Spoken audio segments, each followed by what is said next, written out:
Assalamualaikum warahmatullahi wabarakatuh.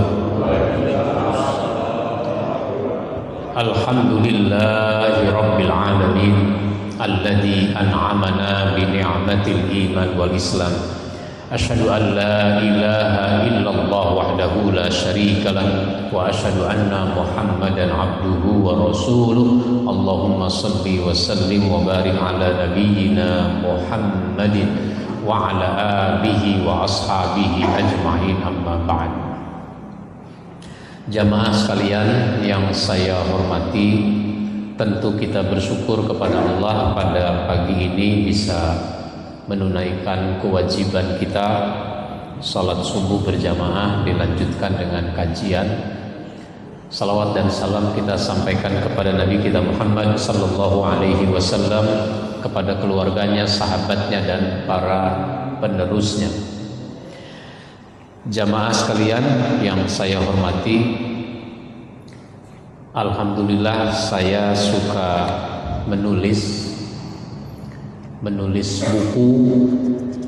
Sekarang sudah terbit buku yang ke-60 dengan judul Wahai Orang Yang Beriman. Itu membahas ayat-ayat ya ayyuhalladzina amanu. Di dalam Al-Quran itu ada 89 ayat yang membahas ya ayyuhalladzina amanu. Ayat-ayat ini jarang dibahas kecuali kutiba alaikumussyam. Kalau itu sering ya, kalau mau Ramadan atau saat Ramadan. Ya ayyuhalladzina amanu yang lain itu jarang dibahas. Maka saya bikin buku itu dengan format khutbah, dengan format penulisan khutbah. Karena khutbah itu semuanya orang beriman. Kalau khutbah Jumat yang hadir semuanya orang beriman. Nah, satu di antara buku yang saya tulis adalah siapapun bisa sedekah. Siapapun bisa sedekah. Jadi tidak ada alasan orang tidak mau bersedekah, karena siapa saja bisa sedekah. Sedekah itu dari kata sodako. Sodako itu artinya benar. Sodaqallahul azim. Kalau kita baca Quran, benar. Sodako itu benar. Kalau sedekah dari kata sodako itu artinya sedekah itu membuktikan kebenaran iman. Orang mengaku beriman itu belum tentu diakui keimanannya. Maka orang kalau sudah mengaku beriman harus membuktikan keimanan itu. Salah satu pembuktiannya adalah dengan bersedekah. Maka kata Nabi, as-sadaqah burhanun. Sedekah itu bukti. Bukti apa? Bukti keimanan. Maka kalau orang sudah bersedekah itu keutamaannya banyak. Di antaranya kata Nabi, ittaqun nar walau bisyikki tamratin. Takutlah kamu kepada neraka meskipun kamu bisanya dengan sebelah kurma. Bisanya sedekah, infak dengan sebelah kurma. Ya katakanlah sebiji kurma gitu. Semua orang bisa. Masa nggak bisa sedekah dengan sebiji kurma? Itu diantara keutamaannya.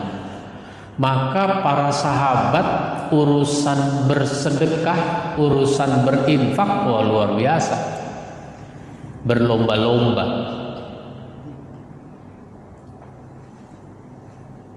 Dulu Umar bin Khattab datang ke rumah Nabi bawa duit yang banyak. Apa dia bilang? Ya Rasul, saya mau berinfak. Ini diterima. Diterima. Itu kan dia bawa kantong isinya uang. Diserahkan itu kantong. Dibuka oleh Nabi, ternyata isinya uang yang banyak. Karena banyak, Nabi merasa perlu bertanya, untuk kamu sama keluarga apa yang disisakan? Untuk kami janji Allah. Untuk kami ada segitu lagi ya Rasul. Oh, rupanya Umar menginfakkan separuh dari uang yang dia punya. Karena dia bilang untuk kami ada segitu lagi. Ngomong-ngomong, pernah nggak kita berinfak separuh dari uang yang kita punya? Umpama punya duit 10 juta, diinfakkan 5 juta gitu, pernah? Kalau punya duit 10 juta, infaknya berapa? 50.000 aja rasanya udah kebanyakan ya. Tentu Nabi terima dengan senang hati. Nggak lama kemudian datang sahabat lain namanya Abu Bakar As-Siddiq. Abu Bakar juga bawa kantong isinya uang, kantongnya lebih besar, uangnya lebih banyak. Ya Rasul, saya mau berinfak. Nabi terima. Nabi buka itu kantongnya, ternyata uangnya lebih banyak, jauh lebih banyak dibandingkan yang diberikan oleh Umar. Nabi perlu bertanya dengan pertanyaan yang sama, untuk kamu sama keluarga apa yang disisakan? Untuk kami janji Allah dan Rasulnya. Itu artinya apa? Abu Bakar ngasih semua, ngasih semua yang dia punya. Kalau kita nggak usah begitu, Pak. Nggak usah begitu. Karena apa? Karena Abu Bakar ini pedagang. Mental pedagang memang rada-rada beda dengan mental pegawai. Kalau pegawai gajian tanggal 1 diinfakkan semua, dapat lagi kapan? Bulan depan. Kalau Abu Bakar nggak apa-apa diinfakkan semua. Kenapa? Ntar juga dagang lagi, besok juga dagang lagi, dapat lagi untung. Ya tapi kan yang namanya orang dagang mesti pakai modal. Modal itu nggak selalu berupa uang. Modal nggak selalu berupa uang. Ada orang menjual barang. Barang itu dititip oleh yang punya barang. Namanya konsinyasi, sistem konsinyasi. Nitip. Misalnya harga jualnya 100.000, dari si yang punya barang itu 70.000, nanti dijualnya 100.000, dapat untung dia 30.000. Itu modalnya apa tuh kalau gitu? Kepercayaan. Modalnya kepercayaan. Kenapa? Yang punya barang percaya, nitip barang sama dia. Kalau udah laku nyetor, laku nyetor gitu. Itu namanya kepercayaan.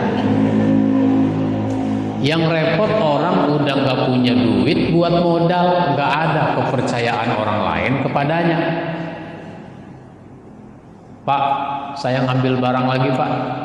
Ngambil barang yang kemarin lu belum nyetor, masa udah ngambil lagi? Yang kemarin dulu selesaikan. Gitu. Jadi begitulah dulu sahabat-sahabat itu semangatnya luar biasa dalam berinfak, bersedekah.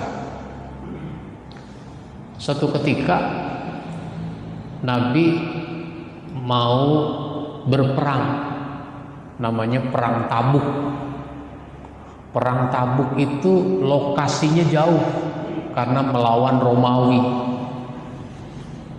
Dari Madinah itu perjalanan dengan unta, dengan kuda itu paling cepat 20 hari. Jalannya doang 20 hari. Sehingga ini perang nggak bisa jalan kaki. Itu biksu-biksu dari mana tuh kemarin?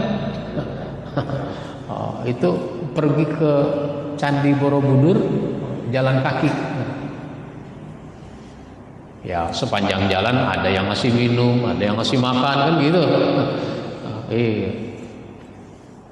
Kalau dulu mau pergi perang, nggak ketemu orang di jalanan. Kenapa? Padang pasir, nggak ada rumah. Nanti ada lagi di mana gitu. Nah, berarti ini harus pakai kendaraan, harus pakai kuda atau pakai unta. Padahal nggak semua sahabat punya kuda, punya unta. Ya ibarat kita nggak semua kita punya motor, kira-kira begitulah. Nah, belum lagi nanti keperluan-keperluan lain. Nah, maka sahabat-sahabat dikumpulkan oleh Nabi.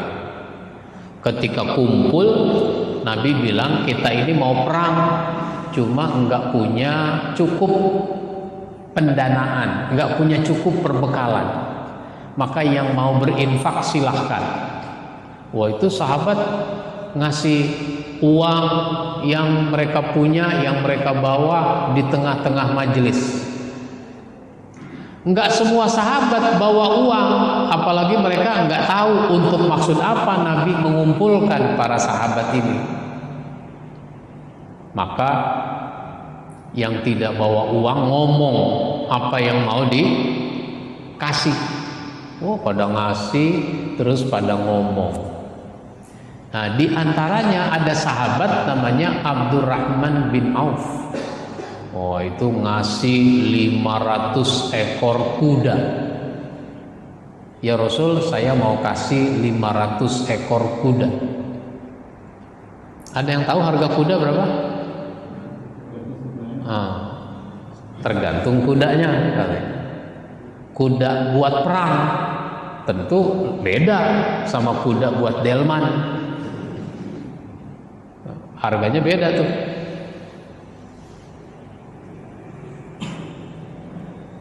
Itu 500 ekor kuda. Seandainya satu ekor kuda harganya misalnya 20 juta gitu, kali 500. Ada yang bawa kalkulator? Nah, masih ditambah lagi 1.500 ekor unta. 1.500 ekor unta. Ditambah lagi 40.000 uang perak. Kalau uang perak itu namanya dirham. Ditambah lagi 40.000 uang emas. Kalau uang emas itu namanya dinar. Wah, itu kalau hitungan sekarang udah bermiliar-miliar itu. Sumbangannya Abdurrahman bin Auf. Nah, biasanya orang nyumbang gede-gede itu mau kalau buat pemilu. Buat pemilu. Apalagi dia disebut oligarki. Itu banyak tuh sumbangannya. Kenapa? Ada kompensasinya kalau calon ini nanti menang. Baik.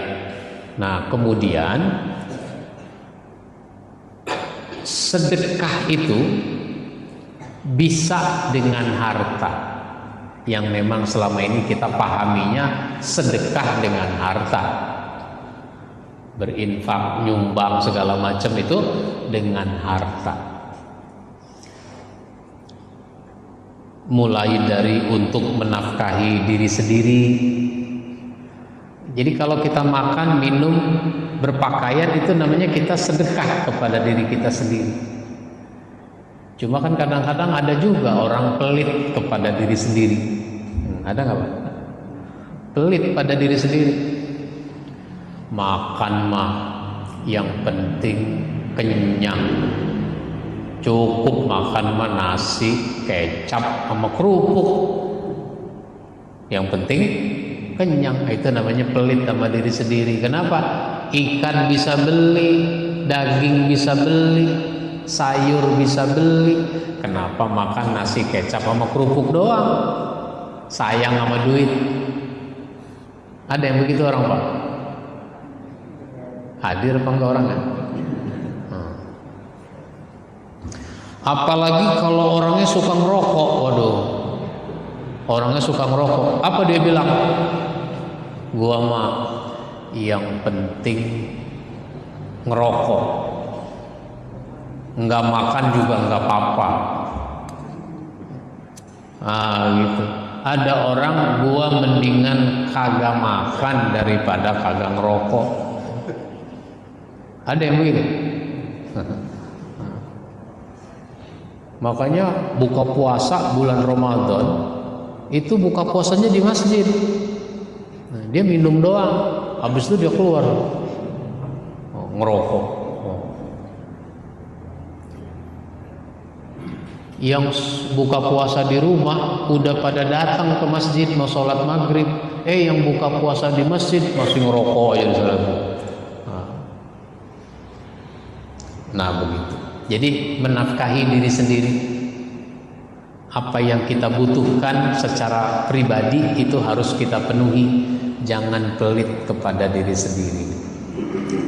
Apalagi menafkahi keluarga, itu juga sedekah. Menafkahi keluarga. Orang tua kita dulu itu cuma 3 tuh kebutuhannya. Apa itu? 3. Sandang, terus pangan, terus papan. Kenapa ya sandang dulu bahasanya tuh? Kenapa sandang dulu pakaian? Padahal makan sebagai orang hidup, makan minum kan lebih dulu, lebih penting. Tapi ternyata orang beradab itu pakaian dulu. Pakaian harus punya, gak usah banyak, 2 jadi, 2 setel jadi. Nah, cuma kan kalau kita mah 2 lemari. Orang dulu kalau berpakaian awet, seneng. Kalau sekarang orang cepet bosan. Cepet bosan. Apalagi kalau bajunya baju batik. Ini batik udah lama. Padahal belum lama-lama amat gitu. Begitu. Sandang, pangan, papan. Habis rumahnya dulu mah nggak pakai tembok, pakai papan. Ada lagi kota namanya balik papan. Balik papan itu kan lubang landak ya. Di balik papan. Itu menafkahi keluarga. Maka orang tidak boleh pelit kepada keluarga. Nggak boleh pelit pada keluarga. Dulu ada sahabat namanya Abdullah bin Mas'ud. Habis sholat subuh seperti ini, Nabi menyampaikan ceramah. Istri-istri para sahabat juga hadir, termasuk istrinya Abdullah bin Mas'ud. Itu Nabi ceramah tentang sedekah. Selesai ceramah, bubar, pulang. Sampai di rumah, istrinya masuk ke dalam kamar. Dia mengambil sesuatu katakanlah di lemarinya. Lalu keluar dari kamar, masih berpakaian seperti ke masjid tadi itu. Padahal udah boleh kan buka kerudung itu, udah boleh di rumah. Dia masih berpakaian seperti itu, sehingga suaminya Abdullah bin Mas'ud bertanya, loh mau kemana lagi? Tadi kan Rasul berbicara tentang sedekah. Saya punya sedikit uang, saya mau sedekah kepada Nabi. Maksudnya sedekah kepada Nabi bukan Nabi makan dari sedekah, Nabi menampung sedekah. Nanti dibagikan, disalurkan kepada yang berhak. Saya pengen sedekah. Wah, kebetulan kalau begitu, kalau bahasa kita. Kebetulan kenapa? Saya ini lagi nggak punya duit. Udah kalau gitu sedekah sama saya aja. Hah? Sedekah sama kamu? Iya, lah emang ada pahalanya? Karena biasanya yang ngasih itu kan suami kepada istri. Masa ini istri ngasih kepada suami? Lah emang ada pahalanya? Ya ada dong, masa nggak ada? Setiap orang sedekah pasti ada pahalanya. Masa sih? Ya kalau nggak percaya tanya aja Nabi. Akhirnya dia diizinkan menemui Nabi. Lalu bertanya, kalau istri sedekah kepada suami emang ada pahalanya ya Rasul? Apa kata Rasul? Oh, bukan cuma ada, malah ada dua. Pahalanya ada dua. Satu, pahala sedekah seperti biasa. Orang sedekah pasti ada pahalanya. Satu lagi, pahala mengokohkan hubungan keluarga. Kan kalau suami lagi nggak punya duit, istri ngasih, istri membantu, kan suami jadi tambah senang sama istrinya, suami tambah cinta kepada istrinya. Itu namanya mengokohkan hubungan keluarga. Bukan suami nggak punya duit, istri pergi ke pengadilan agama. Mau ngapain? Oh, mau nonton orang sidang. Karena orang bercerai itu memang banyak Pak di negeri kita. Orang bercerai itu sekarang datanya 1:4. 4 orang menikah, 1 berakhir dengan perceraian. Jadi orang bercerai itu sekarang 25%. Dulu tahun 2000-an atau tahun 90-an itu orang bercerai 1:10. 10%. Sebelum-sebelumnya lagi 1:16 gitu. Lah sekarang 1:4. Sebagian besar perceraian itu karena gugatan istri. 70% mengapa istri menggugat itu karena persoalan ekonomi. Suaminya nggak mau menafkahi. Dan usia pernikahannya 5 tahun ke bawah, 1-5 tahun. Jadi baru 5 tahun menikah sudah berakhir dengan perceraian. Nah begitu. Jadi kalau istri membantu suami, suaminya jadi tambah cinta, kokoh hubungan keluarga begitu. Cuma hati-hati juga Bu. Hati-hati kenapa? Kadang-kadang ada juga suami yang saking senengnya dibantu sama istri, itu dia ngomongnya nggak terkontrol. Nggak terkontrol bagaimana? Aduh, alhamdulillah ini kamu emang istri yang baik. Saya lagi susah dibantu. Kalau ada satu lagi kayak kamu, saya mau. Nah, itu namanya nggak terkontrol.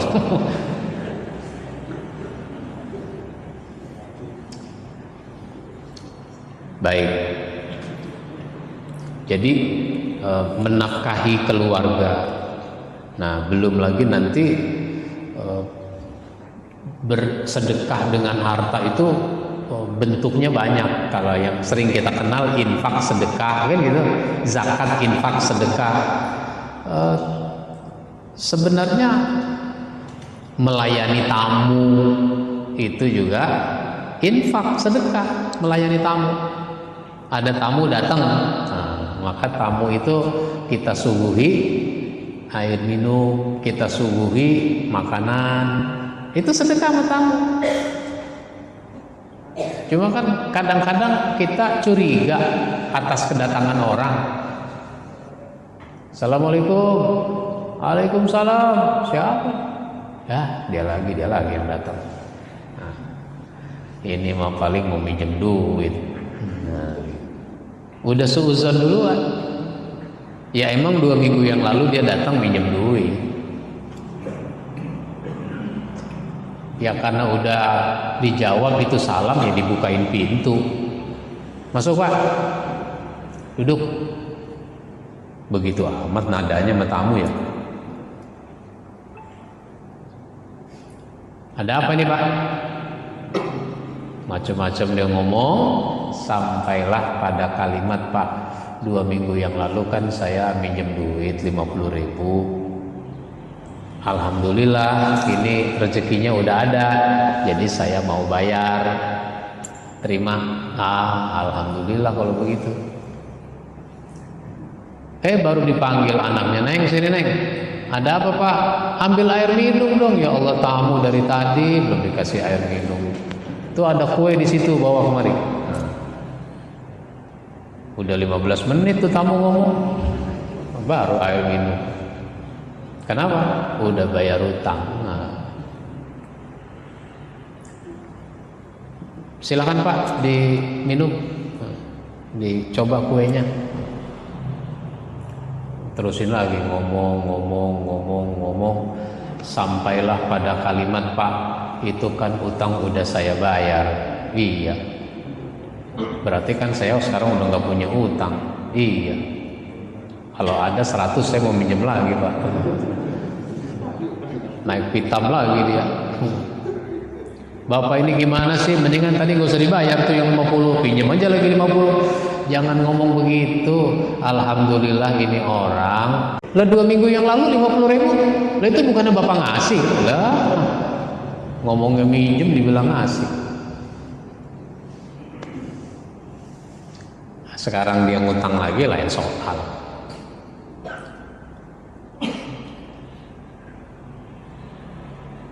Apalagi meminjamkan uang, bukan ngasih, minjemin, itu juga bernilai sedekah.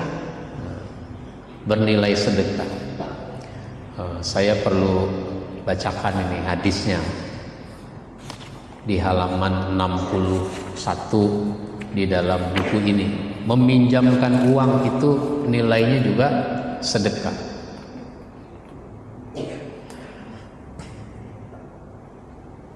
Di dalam hadis riwayat Ahmad disebutkan, inna salafa yajri majra syatris sadaqah. Qala na'am fahuwa kazaka. Qala fahuz al-an. Sesungguhnya itu Rasulullah menyatakan, sesungguhnya pinjaman uang itu berlaku seperti separuh sedekah. Separuh sedekah. Jadi kalau minjemin duit 1 juta, itu sama kita bersedekah 500.000. Padahal yang 1 juta itu bakal balik kepada kita. Ibnu Uznan berkata, ya, dan ini berlaku seperti itu. Alqamah berkata, ambillah uangmu sekarang.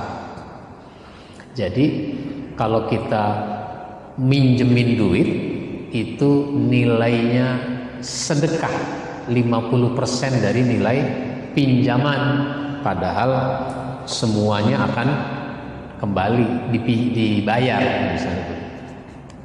Nah, itu diantara sedekah dengan harta. Banyak poin-poinnya, ada 15. Nah, sekarang kan banyak orang merasa nggak mampu untuk bersedekah karena memang nggak punya harta. Meskipun sebenarnya sangat minimal itu juga bisa. Meskipun hanya sebiji kurma, kan masa nggak bisa sebiji kurma. Nah, ada lagi sedekahnya tanpa harta. Jadi kenapa saya bilang siapapun bisa sedekah, karena sedekah itu nggak selalu dengan harta. Kalau kita nggak punya harta, kita bisa sedekah tanpa harta. Nggak punya duit masih bisa sedekah. Ada hadis yang sangat populer, anak-anak TK, TPA itu pada hafal itu hadis. Nah, misalnya tabassumuka fi wajhi ahika laka shadaqah. Senyummu pada saudaramu itu adalah sedekah. Nah, kita bisa sedekah tanpa mengeluarkan harta. Dengan cara apa? Dengan cara senyum kepada orang lain. Kalau senyum pakai duit apa enggak? Enggak, senyum enggak pakai duit. Masalahnya karena enggak punya duit, senyum jadi susah. Lu kenapa sih cemberut aja? Gua lagi kagak punya duit tahu. Nah. Karena enggak punya duit, dia jadi susah untuk senyum. Meskipun sebenarnya senyum itu enggak pakai duit. Senyum kepada istri, kepada suami. Senyum-senyum, gua kagak dikasih duit. Dikasih duit, nggak dikasih duit, senyum. Senyum kepada anak, senyum kepada orang tua, senyum kepada tamu, senyum kepada tetangga, dan seterusnya. Nggak pakai uang, itu sedekah. Membantu orang lain itu juga sedekah. Bantu orang lain. Yang membantu itu bukan berupa uang, tapi bisa berupa tenaga. Dulu tuh kalau ada orang mau hajatan, resepsi pernikahan, itu pada membantu. Maka orang Betawi dulu itu yang namanya pernikahan, resepsi pernikahan itu disebutnya sedekahan. Orang dulu bilang sedekahan. Kenapa? Semuanya pada sedekah. Keluarganya pada sedekah. Ada yang ngasih beras, ada yang ngasih ayam, ada yang ngasih sayur, ada yang ngasih pisang. Wah, pada sedekah. Karena namanya orang hajatan, tamunya banyak, perlu konsumsi. Semua pada sedekah. Apalagi tuan rumah sedekah kepada tamu yang datang. Dikasih makan, dikasih minum, itu namanya sedekah. Tamunya sedekah. Gitu. Ada yang ngasih kado, ada yang ngasih amplop. Sedekah, semua sedekah. Nah, tetangga-tetangganya yang tidak punya harta masih bisa sedekah dengan tenaganya. Pasang tenda, apa istilah lamanya tenda tuh? Hah? Lampang, tarum. Dulu pada bantuin. Terus bangku-bangku disiapkan. Sampai ada yang bawain minuman, bantuin bawain, tamu datang dikasih minuman, gitu kan? Sekarang pada ngambil sendiri. Nah, gitu. Itu juga namanya sedekah dengan tenaga. Ada orang bawa barang berat, gak bisa dia bawa sendiri, kita bantuin, tenteng, pikul. Nah, itu juga namanya sedekah. Maka dulu ada khalifah namanya Umar bin Abdul Aziz. Dia lagi datang ke pasar, mau ngecek suasana pasar. Sebagai pemimpin, ngecek suasana pasar. Dia datang ke pasar biasa aja. Kalau kayak kita itu pakai kaos oblong aja gitu. Nah, sehingga orang nggak begitu ngenali. Sama dengan kuli-kuli panggul di pasar itu dari segi penampilan. Ada orang bawa barang cukup banyak, dipanggil dia. Nah, kalau bahasa kita, bang sini, bawa ini, nanti saya kasih upah. Nah, gitu. Ya dia bawain, maksudnya buat membantu aja, dengan tenaganya dibawain. Yang punya barang jalan duluan dengan bawa barang dia juga. Nah, ini Umar bin Abdul Aziz di belakangnya bawa barang itu. Lalu di tengah jalan ketemu orang, ada orang memanggilnya, Tuan Khalifah, beli apa ini? Nah, gitu. Terkejut itu orang yang di depannya, kok dibilang Tuan Khalifah? Siapa? Dilihat ke belakang, loh, baru diperhatikan Umar bin Abdul Aziz. Tuan, mohon maaf, turunin itu barang, biar saya yang bawa. Oh, kamu nggak kuat bawanya banyak, nggak apa-apa, saya bantu kamu. Oh, itu namanya dengan tenaga. Termasuk sedekah adalah memberi nasihat, memberi tahu orang yang sesat. Orang sesat bisa keluar dari kebenaran, dikasih tahu. Sesat bisa juga sesat jalan, nggak tahu jalan. Sekarang masih ada yang nyasar nggak? Kan udah ada Google Map. Google Map yang nyasar. Google Map yang nyasar. Nah, cuma memang kadang-kadang orang nggak tahu jalan, nanya tapi tidak ada adabnya. Misalnya nih di pinggir jalan ada warung di pinggir jalan itu jual minuman, jual permen, jual. Dia lagi duduk, biasanya kan ada orang berhenti mau beli. Ada orang berhenti, terus dipanggil dia, Pak sini Pak. Pikiran dia apa tuh? Mau beli ini orang. Nggak taunya pikirannya bukan. Ternyata tuh orang bukan mau beli. Pak nanya, Pak, kalau mau ke Margonda dari sini lewatnya mana Pak?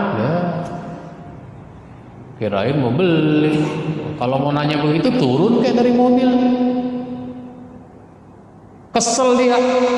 Karena kesel, nunjukinnya bukan ke arah Margonda, nunjukinnya ke arah Pasar Minggu. Nih Pak, Bapak dari sini terus aja sana Pak. Nanti terus belok kiri terus, itu insya Allah nyampe Pondok Labu.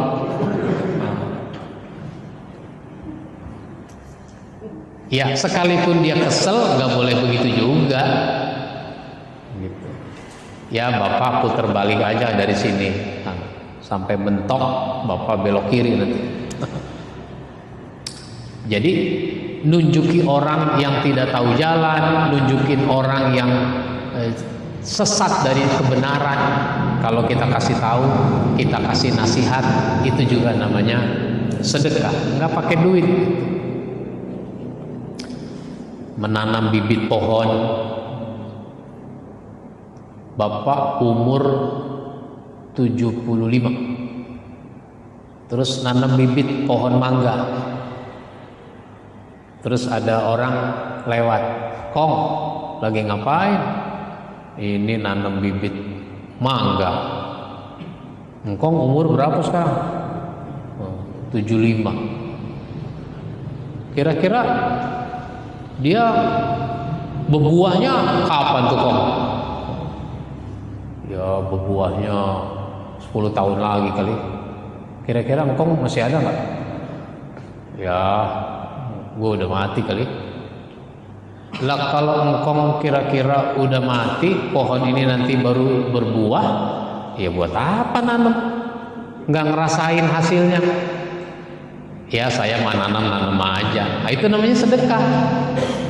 Itu pohon, apakah pohon mangga, apakah pohon rambutan dan seterusnya. Ini singkong mati. Pohon ini baru gede, berbuah, keluar buahnya. Itu dimakan burung. Itu namanya sedekah sama burung. Dimakan bajing, ada bajing, itu namanya sedekah sama bajing. Dimakan bajingan, sedekah sama bajingan. Dimakan anak, sedekah sama anak. Dimakan cucu, sedekah sama cucu. Dimakan sama tetangga, sedekah sama tetangga. Wah, itu luar biasa itu. Saya jadi lupa tuh, saya pernah ke Kalimantan Tengah, Palangkaraya. Itu ada tukang duren. Itu duren dinamai dengan nama kabupaten. Saya lupa kabupatennya apa gitu. Duren kayak yang kita sering kenal kan duren Medan gitu misalnya. Nah, ini duren nama kabupaten itu. Terus saya nanya, kenapa nama kabupaten itu jadi nama duren ini? Karena orang-orang dulu nanam pohon duren. Sekarang pohonnya sudah tinggi, besar, buahnya banyak. Orang nggak bisa naik. Orang nggak naik karena tingginya, besarnya pohon itu. Buahnya banyak. Jadi nunggu duren itu jatuh. Jadi ini duren jatuh dari pohon. Itu orang tuanya tuh dapat nilai sedekah kalau dia seorang muslim. Dapat nilai sedekah. Baik. Banyak poin-poinnya. Ada 28 sedekah tanpa harta. Sedekah dengan harta ada 15 poinnya. Sedekah tanpa harta ada 28. Jadi siapapun bisa sedekah, nggak ada alasan nggak punya uang, karena kita bisa sedekah dengan banyak cara. Nah, begitu. Baik, saya persilahkan yang mau bertanya, mau menanggapi. Iya, silakan. Kita bersedekah prioritas sebagai sahabat. Prioritas. Iya. Kalau sedekah harta, prioritasnya itu kepada keluarga, kepada diri sendiri, kepada istri, kepada anak, kepada orang tua. Prioritas itu keluarga. Tapi jangan keluarga melulu. Kenapa? Ya, kita punya tetangga, kita punya family yang lain. Itu juga diperluas. Seterusnya begitu. Tapi kalau bicara prioritasnya kepada keluarga. Keluarga itu ke atas. Ke atas itu orang tua. Jadi berbagilah pada orang tua. Termasuk orang tua itu adalah mertua. Mertua. Jadi kalau kita berbagi pada orang tua, mertua juga dibagi. Nah, itu begitu. Meskipun dia nggak minta. Ya, kita orang tua yang baik nggak minta sama anak. Jangan minta sama anak. Biar anak yang ngasih. Kalau anak ngasih terima. Lu yang bener aja ngasih cuma segini. Udah, mendingan nggak usah. Nggak begitu. Terima aja. Sebagai orang tua yang baik. Nah, ke atas. Maka kalau ada suami ngasih ke orang tuanya, istri jangan marah. Alhamdulillah suami saya orangnya baik, suka berbagi pada orang tuanya. Orang tua saya juga dibagi. mertuanya, kan gitu. Nah bagus juga tuh ngasih orang tua, tapi dikasih ke istri. Nih tolong kasih ibu, nitip ke ibu. Jadi ada rasa penghargaan dari si istri terhadap dirinya itu. Baik, begitu Pak. Nah, sekarang disederhanakan aja kalau begitu. Infak itu untuk diri sendiri, untuk keluarga, untuk membantu orang lain, untuk berjuang di jalan Allah. Nah, berjuang di jalan Allah. Berinfak ke masjid itu salah satu dari bentuk berjuang di jalan Allah. Berinfak dalam rangka dakwah termasuk berjuang di jalan Allah. Membantu dai-dai di pelosok-pelosok itu juga berjuang di jalan Allah. Baik, ada lagi?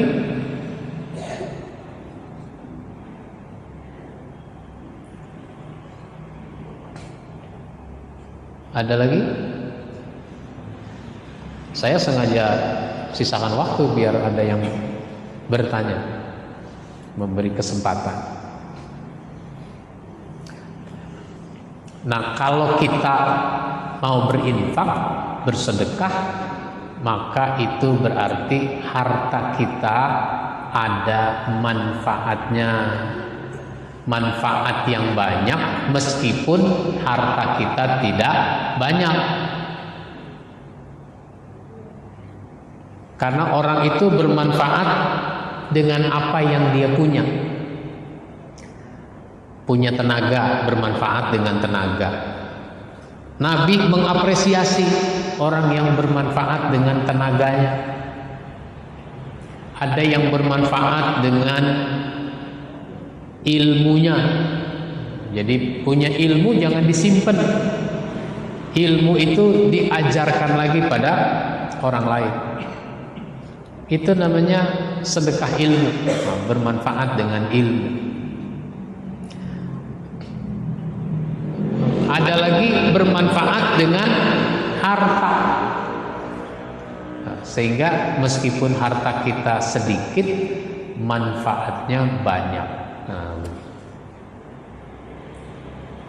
Bermanfaat dengan apa lagi? Kedudukan, jabatan.